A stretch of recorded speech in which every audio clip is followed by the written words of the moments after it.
உங்கள் வீட்டில் சப்பாத்தி மீந்துச்சுன்னா அதை வேஸ்ட் பண்ண வேணாம்.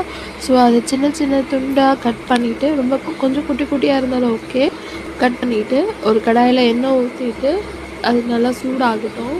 சூடானதுக்கப்புறம் ஒரு நம்ம கட் பண்ணி வச்சுருக்க குட்டி குட்டி துண்டை போட்டு பொரித்து எடுத்துக்கலாம்.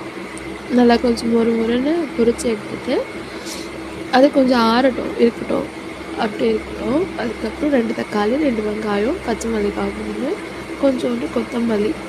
இது மார்னிங் 5:30ன்றதுனால வீட்டில் எதுவும் இல்லை. கடுகு போட்டுட்டேன். அதுக்கப்புறம் கடுகு போட்டு கட் பண்ணி வச்ச வெங்காயம், பச்சை மிளகாய் எண்ணெய் நல்லா வதங்கட்டும். கொஞ்சம் ரொம்ப வதங்க வேண்டாம், ஆஃபாக வதங்கினா போதும். அதுக்கப்புறம் கட் பண்ணி வச்ச தக்காளி போட்டு அதையும் கொஞ்சம் வதக்கிலாம். கொஞ்சம் வதக்கும் போதே உப்பு, கொஞ்சோண்டு மஞ்சாத்தூள் அண்டு கொஞ்சம் தேவைக்கேற்ற மிளகாத்தூள். உங்களுக்கு வேணும்னா முந்திரி பருப்பு போட்டுக்கலாம்.